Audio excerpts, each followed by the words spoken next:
Darasani leo tutajifunza kuhusu ndoto.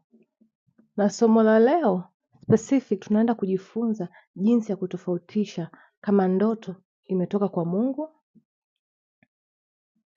au ndoto imetoka kwa shetani.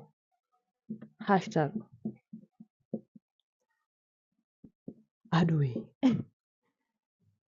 Naenda kukupa tofauti kuu mbili. Ya kwanza, matunda. Ukiangalia hiyo ndoto, baada ya kuamka kwenye hiyo ndoto, inazaa matunda gani? Kama inatoka kwa shetani, hiyo ndoto itakupa hofu. Itakuchanganya. Lakini kama inatoka kwa Mungu itakupa amani, itakupa clarity. Yaani utaamka kwenye hiyo ndoto unajua cha kufanya. Utaamka kwenye hiyo ndoto kuna vitu vinakuwa vimejirudia kwenye hiyo ndoto. Hata kama ni ndoto ya kukuonya, itakuja na amani fulani, itakuja na maelekezo, itakuja na direction. Hata kama Mungu anakuonya lazima akupe mlango wa kutokea. Sawa? Ya pili, maombi. Tofauti ya pili ni kwamba baada ya kuomba nini kinatokea ndani yako? Kama baada ya wewe kuomba utajisikia tena amani itaongezeka, basi hiyo imetoka kwa Mungu.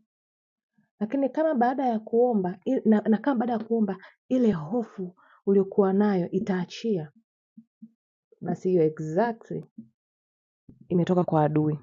Tunaenda sawa? Ngoja nikupe tofauti ya tatu.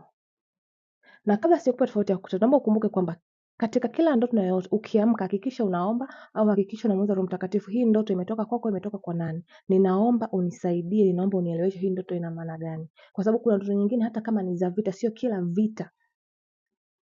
ndoto ya vita imetoka kwa Mungu. Sio kwa Mungu anakuonyesha una vita kwenye maisha yako.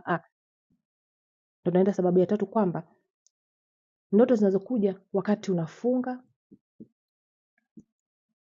au upo kwenye maombi specific ya kitu fulani au upo kwenye spiritual growth. Kama upo kwenye spiritual growth, zitakuja ndoto za vita kama resistance. Sio kama Mungu anakuambia kuna vita, shetani anakupiga vita kwamba hicho unachokifanya hatutaki. Kumbuka kwamba ndoto ni mlango kwenye ulimwengu wa roho. Nimesemaje? Rudia. Ndoto ni mlango kuingia kwenye ulimwengu wa roho. Na sio kila ndoto imetoka kwa Mungu na sio kila ndoto imetoka kwa shetani. Kwa nyingine sio hata